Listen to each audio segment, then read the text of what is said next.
Amém, irmãos? 2 Samuel, capítulo 11. Amém, irmãos? Amém. Decorrido um ano, no tempo em que os reis costumavam sair para a guerra, enviou Davi a Joabe e seus servos com ele e a todo Israel, que destruíram os filhos de Amon e sitiaram Rabá. Porém Davi ficou em Jerusalém. Uma tarde levantou-se Davi do seu leito e andava passeando no terraço da casa real.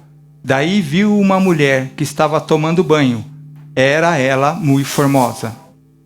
Davi mandou perguntar quem era. Disseram-lhe: é Batseba, filha de Eliã e mulher de Urias, o Eteu. Então enviou Davi mensageiros que o trouxeram. Ela veio e ele se deitou com ela. Tendo-se ela purificado da sua imundícia, voltou para sua casa. A mulher concebeu e mandou dizer a Davi: estou grávida. Então enviou Davi mensageiros a Joabe, dizendo: manda-me Urias, o Eteu. Joabe enviou Urias a Davi. Vindo, pois, Urias a Davi, perguntou: este como passava Joabe, como se achava o povo e como ia a guerra. Depois disse Davi a Urias: desce à tua casa e lava os pés. Saindo Urias da casa real, logo se lhe seguiu um presente do rei. Porém Urias se deitou à porta da casa real com todos os servos do seu senhor, e não desceu à sua casa. Fizeram-no saber a Davi, dizendo: Urias não desceu à sua casa. Então disse Davi a Urias: não vens tu de uma jornada? Por que não descestes à tua casa? Respondeu Urias a Davi: a arca, Israel e Judá ficam em tendas. Joabe, meu senhor, e os servos do meu senhor estão acampados ao ar livre. E hei de eu entrar na minha casa, para comer e beber, e para me deitar com minha mulher? Tão certo como tu vives, e como vive a tua alma, não farei tal coisa. Então disse Davi a Urias: demora-te aqui ainda hoje, e amanhã te despedirei. Urias, pois, ficou em Jerusalém, até aquele dia e o seguinte. Davi o convidou, e comeu e bebeu diante dele, e o embebedou. À tarde, saiu Urias a deitar-se na sua cama, com os seus servos de seu senhor, porém não desceu à sua casa. Pela manhã, Davi escreveu uma carta a Joabe, e lhe a mandou por mão de Urias. Escreveu na carta, dizendo: ponde Urias na frente da maior força da peleja, e deixai-o sozinho, para que seja ferido e morra. Tendo, pois, Joabe sitiado a cidade, pôs a Urias no lugar onde sabia que estavam homens valentes. Saindo os homens da cidade e pelejando com Joabe, caíram alguns do povo, dos servos de Davi, e morreu também Urias, o Eteu. Então Joabe enviou notícias e fez saber a Davi tudo o que se dera na batalha. Deu ordem ao mensageiro, dizendo: se ao terminares de contar ao rei os acontecimentos dessa peleja, suceder que ele encolere-se e te diga: por que não chegastes assim tão perto da cidade a pelejar? Por que vós chegastes assim tão perto da cidade a pelejar? Não sabeis vós que haviam de atirar no muro? Quem feriu a Abimeleque, filho de Jerubezete, não lançou uma mulher sobre ele do muro um pedaço de mó corredora, do que morreu em Tebes? Porque vós chegastes ao muro, então dirás: também morreu o teu servo Urias, o Eteu. Até aí, irmão. Até aí. Irmãos, podem se assentar. Esse é um texto que sempre mexe conosco.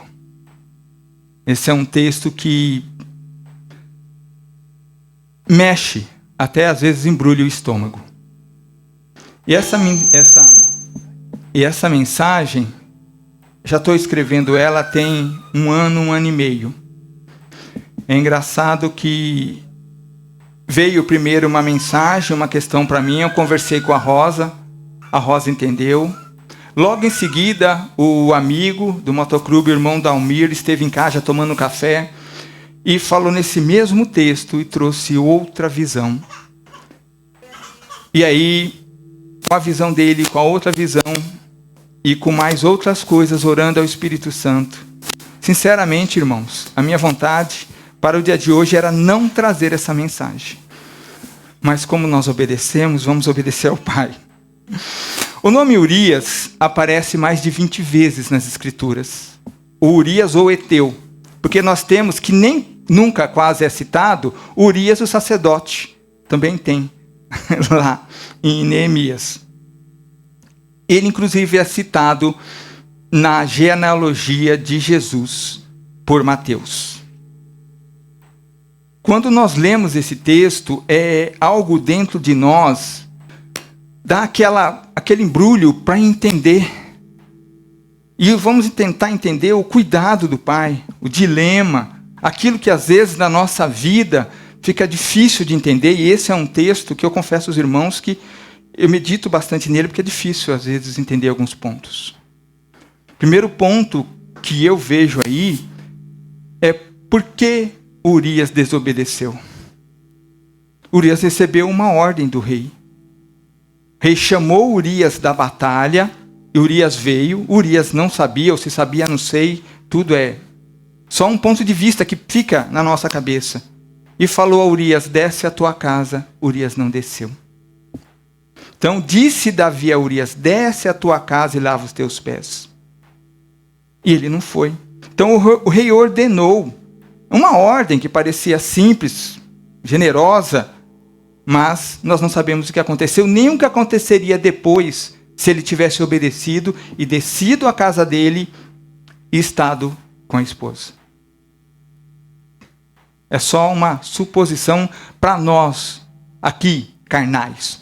Porque no reino espiritual todo mundo sabe, o Pai sabe. Essa foi a primeira coisa que eu conversei com a Rosa. Nossa, mas ele não obedeceu. Ele não poderia ter simplesmente descido e aí? Sei lá, se ia ser descoberto depois, tudo. Não poderia ter ficado vivo. Mas aí veio meu amigo Dalmir e falou assim, Urias obedeceu. Eu falei, como obedeceu? Urias obedeceu a lei da guerra que existia na época. Urias disse a Davi, a arca, Israel e Judá ficam em tendas. Joabe, meu servo, e os servos do meu senhor estão acampados ao ar livre.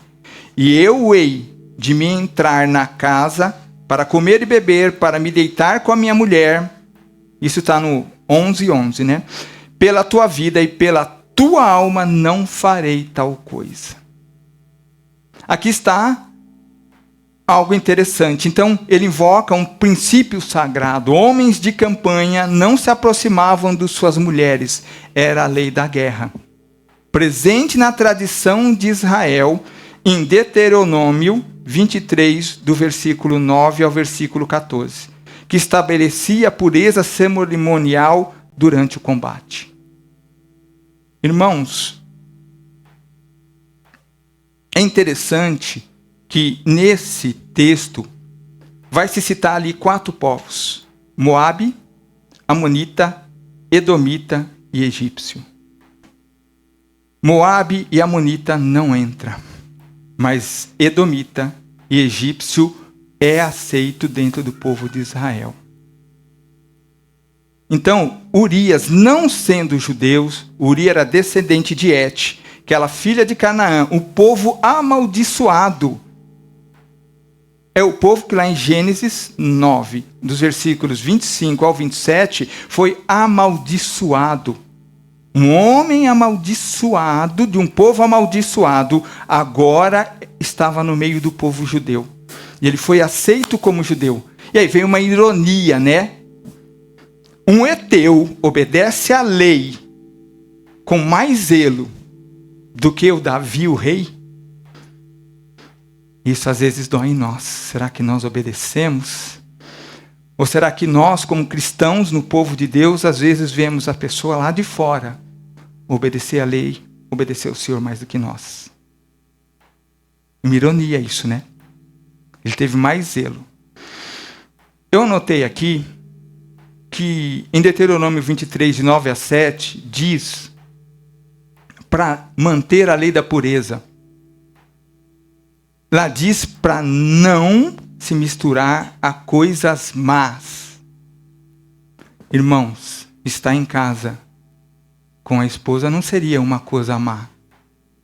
Não sei se eles entenderam assim, se o povo judeu entendeu assim. Se era isso que eles consideravam.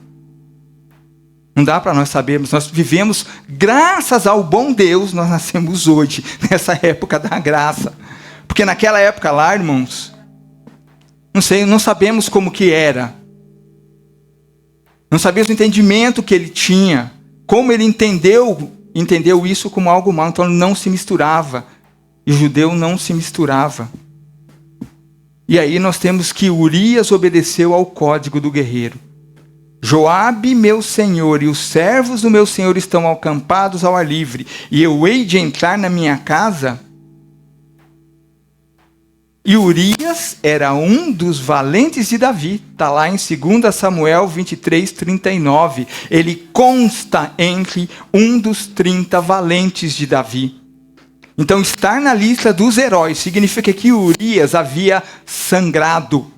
Ele havia vencido batalhas ao lado de Davi.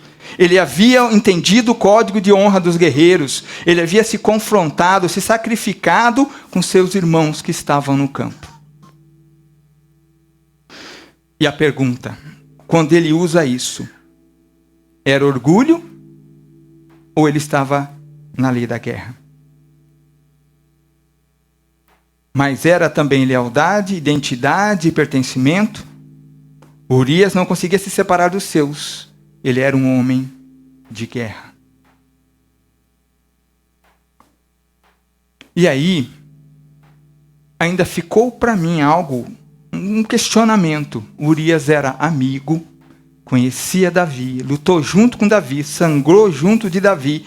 E lá no começo, logo na primeira ordem que Davi dá, desce à tua casa, Davi não fala nada. Ele só não desce. Urias não tinha um certo conhecimento, ele não poderia ter perguntado, ele não poderia ter falado, ele não poderia ter questionado por que o rei o chamou e por que estaria agora colocando ele, qual talvez o merecimento, não sei. Por que o rei me manda para casa se estamos em campanha? Muitas vezes nós temos que tomar decisões, temos que fazer coisas, e muitas vezes essas coisas envolvem outras pessoas, e esse texto bate muito em mim, porque eu e a Rosa estamos vivendo exatamente algo próximo disso e dos dois lados. Tem horas que nós não entendemos a motivação da outra pessoa, e nós às vezes nos calamos. Às vezes, tendo a oportunidade de tentar entender ou de saber o que está acontecendo, nós não procuramos saber. Se algo que foi falado, que às vezes nós não entendemos muito bem, nós sabemos que há líderes muito responsáveis. Mas nós não sabemos, às vezes, a motivação de um líder, de um liderado. Nós temos que nos colocar nas nossas posições. Nós temos que entender, às vezes, por que nós, às vezes, questionamos algumas ordens para que os nossos líderes nos expliquem aquilo que nós não sabemos, aquilo que nós não entendemos. Temos que ter uma confiança nisso. E da mesma forma, quando nós não entendemos, às vezes nós podemos perguntar, eu não estou entendendo. Tem coisa que nós não vamos saber, irmãos. Porque tem muitas coisas que só quem está liderando sabe. O que está acontecendo. Por que está fazendo. E por que há aquilo. Por que nós devemos fazer ou não. Aonde nós devemos estar firmes. Nós não sabemos os pensamentos uns dos outros. Nós não temos como saber os pensamentos uns dos outros, mas nós sabemos que o Espírito Santo, que o Pai sonda todos os corações.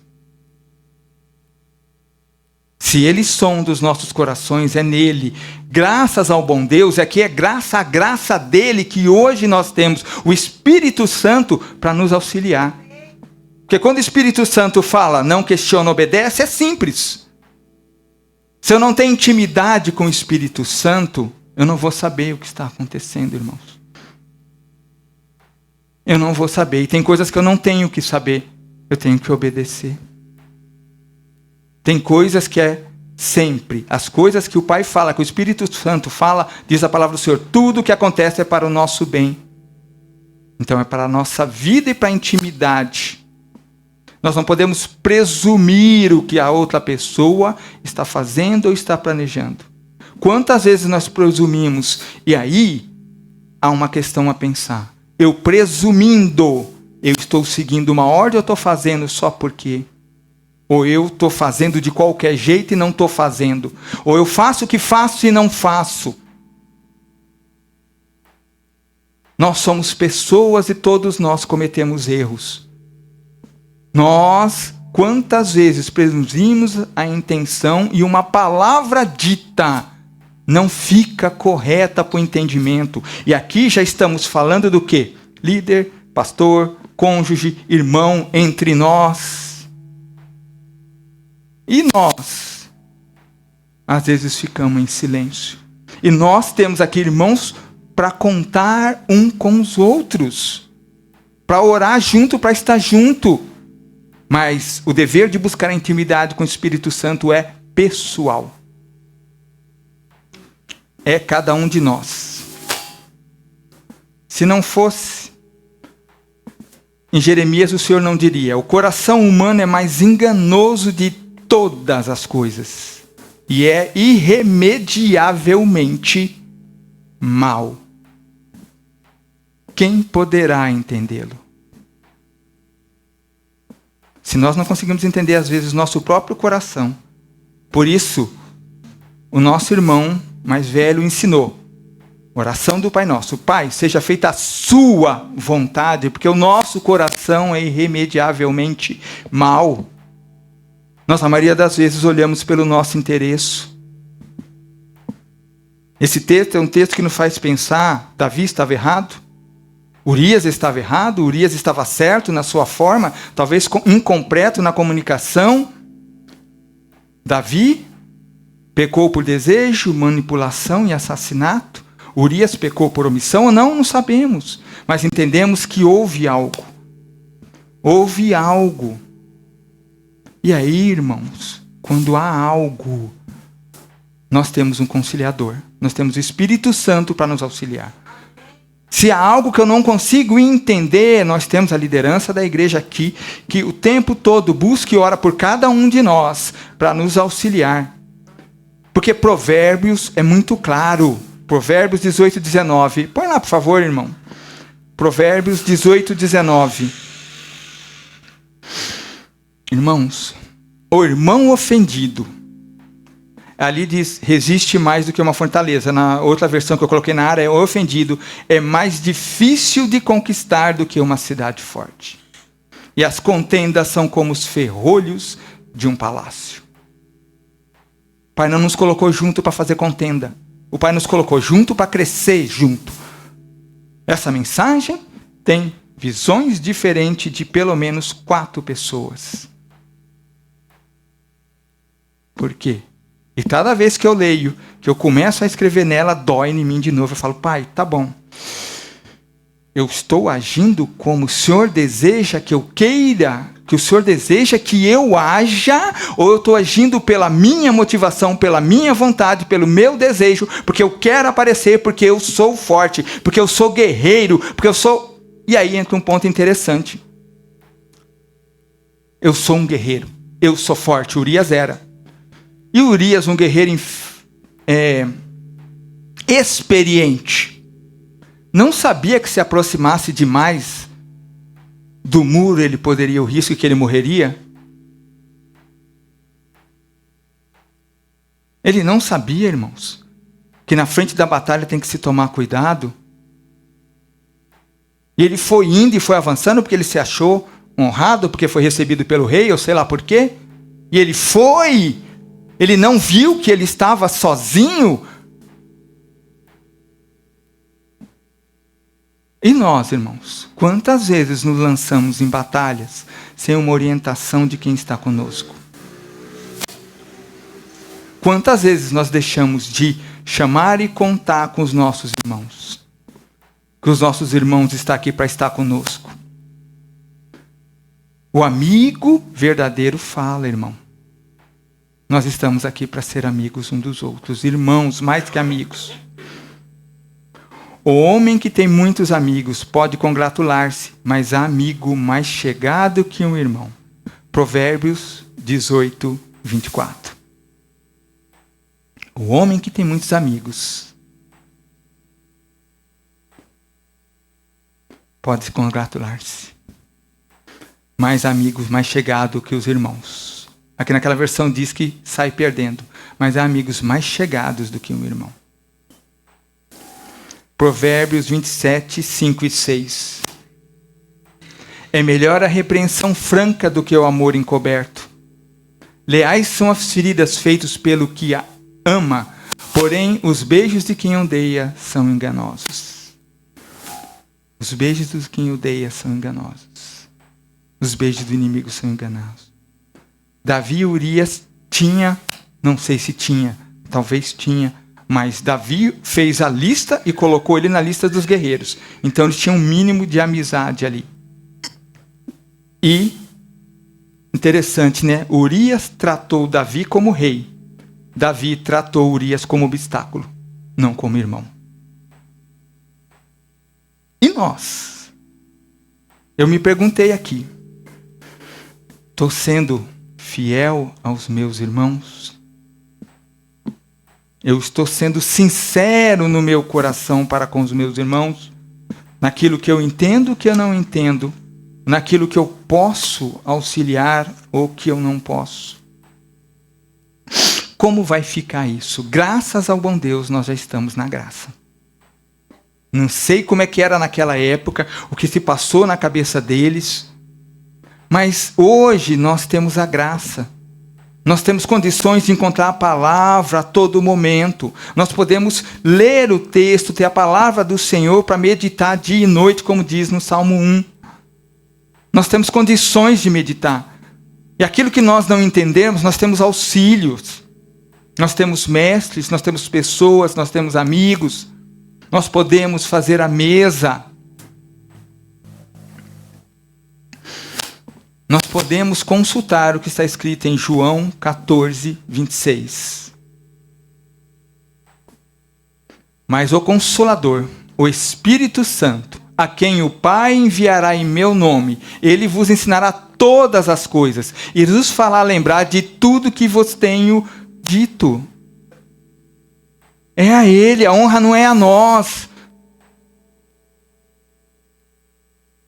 Muitas vezes nós agimos mais pela nossa motivação do que pela motivação do Espírito Santo, que é quem sabe o amanhã.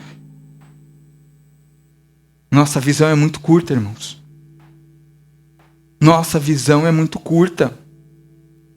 O Espírito Santo foi nos dado como consolador. Nós temos a lei e as palavras para lermos e compreendermos e para entendermos. E temos mestre para estar conosco.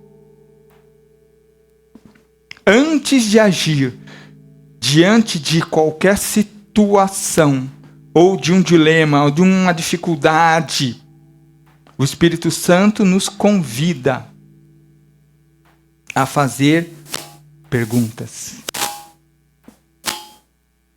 Primeira pergunta é: escuta. Ora, escuta. Se nós não tivermos intimidade, não escutar ele falar: Senhor, qual a tua vontade nisto? É uma pergunta direta. Nós temos acesso ao nosso Pai.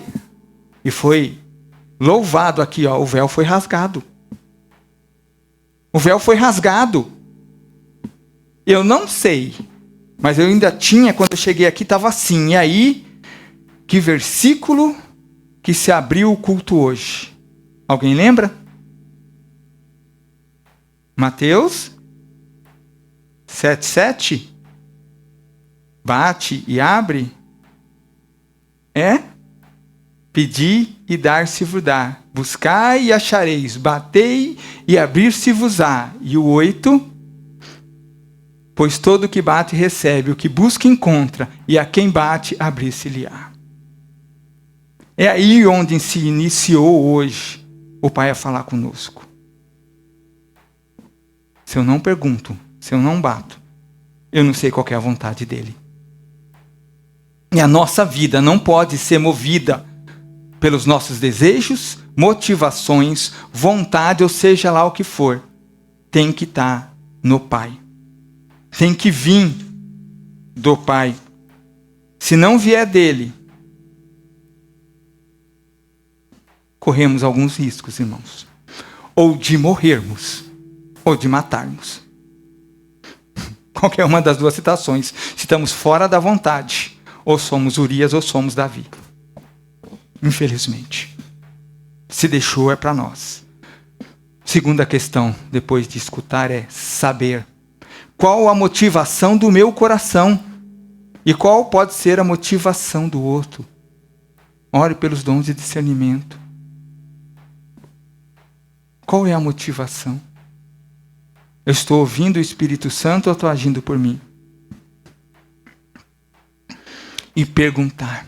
Eu preciso falar, eu preciso perguntar quem eu devo buscar para clarear meu caminho.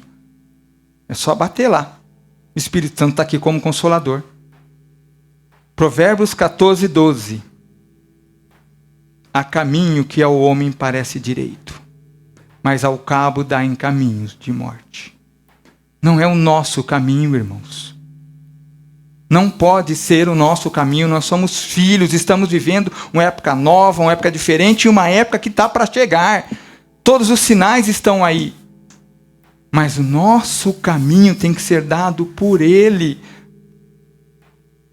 Ele conhece e pode nos dar nosso caminho. Seja qual for a situação, nosso caminho tem que ser o caminho com o Pai. O véu foi rasgado. Nós podemos bater, nós podemos abrir, nós podemos estar presente, nós podemos orar. Nós temos os irmãos junto conosco. Por quê? Porque em Romanos 6, 23, parte A, diz que porque o salário do pecado é a morte. Não tem meio termo aqui. Não tem meio termo. Urias morreu. Davi também ficou com a espada. Seu filho também morreu. E outras coisas mais. O salário do pecado é a morte. Não tem outra opção. Ou nós ouvimos o Espírito Santo, que nos auxilia a nos afastarmos do pecado, a seguir o caminho que Ele tem para nós. Ou corremos um risco de estar na morte, de uma forma ou de outra. De uma forma ou de outra. Não há outra maneira. E tem uma coisa interessante, né? Justiça é um dom de Deus, Pai. Só no Pai tem justiça. Fora do Pai, irmãos, não há justiça. Justiça é algo tão forte que, por exemplo, Paulo, quando escreve aos Romanos, ele usa 35 vezes justiça. Numas que eu anotei aqui como a mais forte é em Romanos 5,17. Eu tinha deixado aberto aqui. Fui em outra. Romanos 5,17. Se pela ofensa de um e por meio de um só reinou a morte, muito mais os que recebem a abundância da graça e o dom da justiça reinarão em vida por meio de um só, a saber, Jesus Cristo.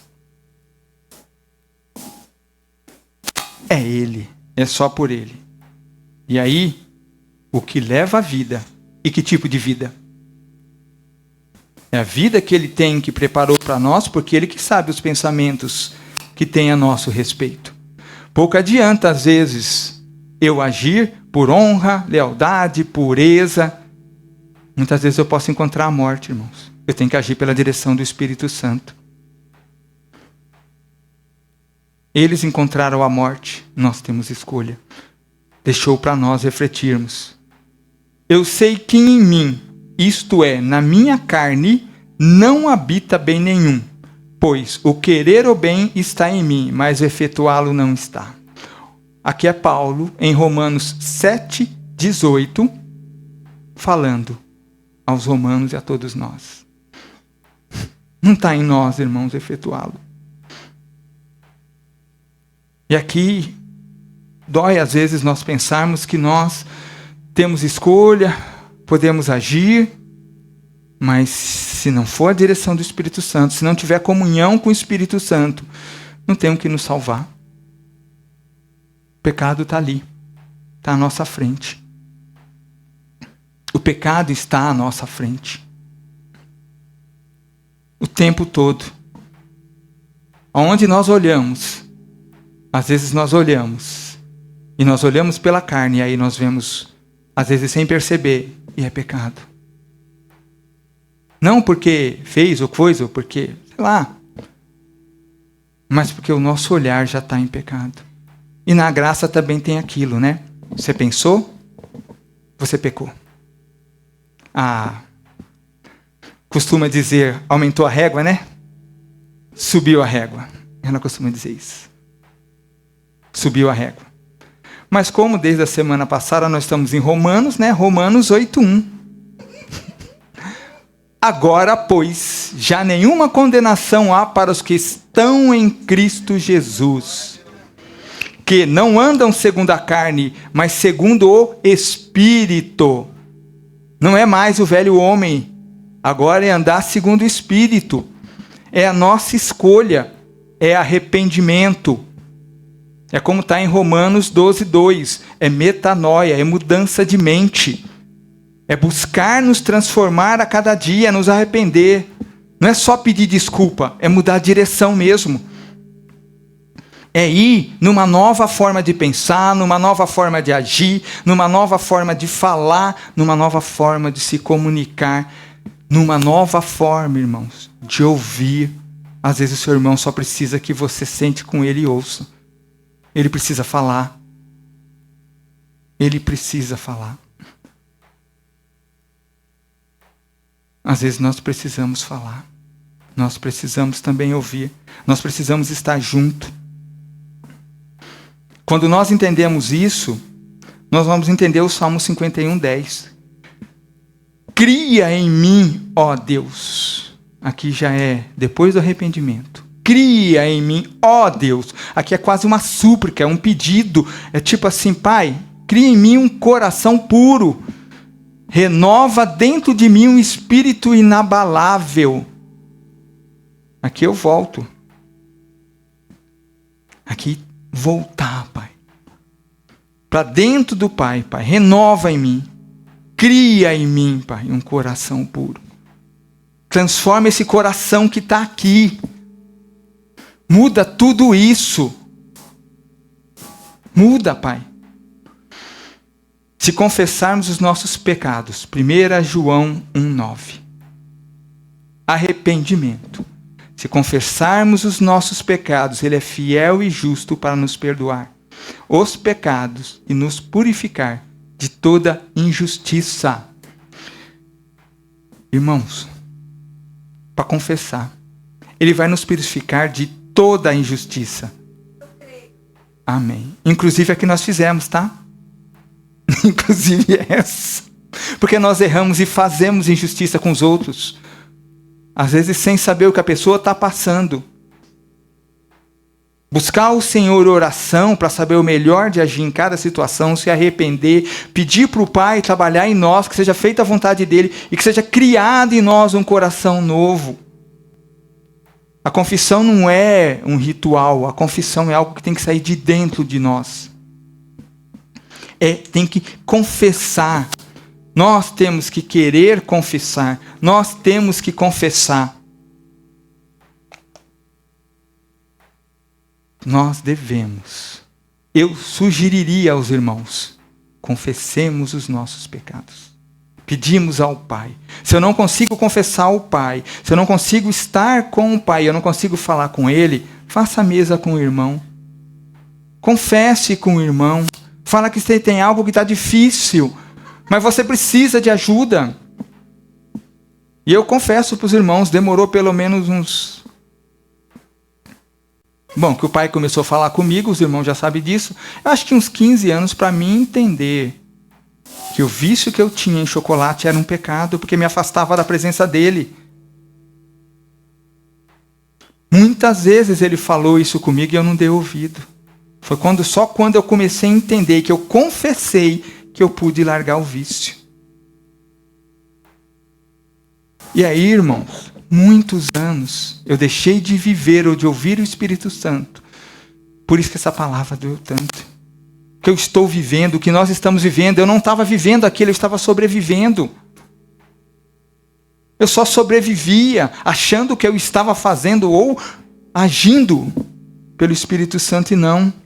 Achando que eu estava obedecendo e muitas vezes não. Era a minha motivação. Achando que eu estava escutando e não estava.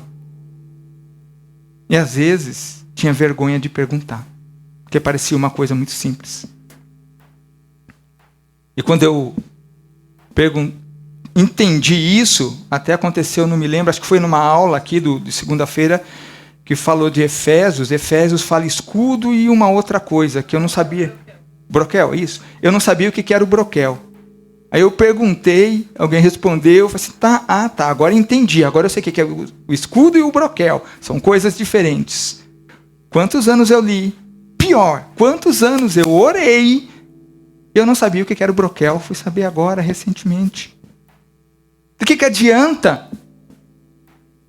Se eu tenho o Espírito Santo de Deus comigo e eu não estou lá. Eu não estou lá.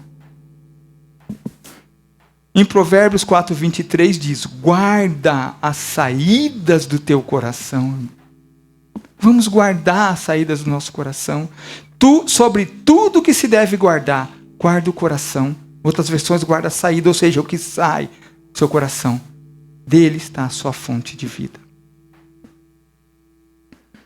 E aí, nós devemos escutar para saber. E aí, tomarmos decisão. E aí, nos render totalmente ao Espírito Santo. E aí eu escrevi algo assim, que eu escrevi para mim, e eu vou ler para os irmãos, que eu escrevi assim. Pai, em nome de Jesus, reconheço que sou às vezes como Urias, faço escolhas certas e ainda assim calo, não pergunto. Às vezes sou como Davi, com intenção que precisam ser confrontadas. Não confio na obediência, mas a obediência perfeita é do teu filho, é obedecer ao teu filho. Pelo Espírito Santo, Pai, sonda o meu coração. Dá-me coragem para perguntar, humildemente para ouvir. Sabedoria para discernir, que em cada situação, que em cada dilema, eu possa fazer a tua vontade. E eu possa seguir aquilo que o Senhor tem para a minha vida, não o que eu quero, mas aquilo que o Senhor deseja. Por quê? Porque tem frases na Bíblia que são difíceis de compreender. Mas tem algumas frases que nós achamos lindas, né? Como está em Filipenses 1:21. Achamos lindo isso, né? Viver, porquanto para mim o viver é Cristo e o morrer é lucro. É linda, né, irmãos? Vamos viver. Vamos viver. Vamos obedecer. Que nós estejamos cada vez menores, para que o Senhor em nós possa ser maior. Que nós possamos diminuir para que Ele cresça. Que nós possamos ter essa comunhão com o Espírito Santo para andar, para caminhar. Para cada vez ser menor, para que Ele seja maior. E não seja nada por nós, mas tudo seja para a glória do Pai. Amém, irmãos? Amém?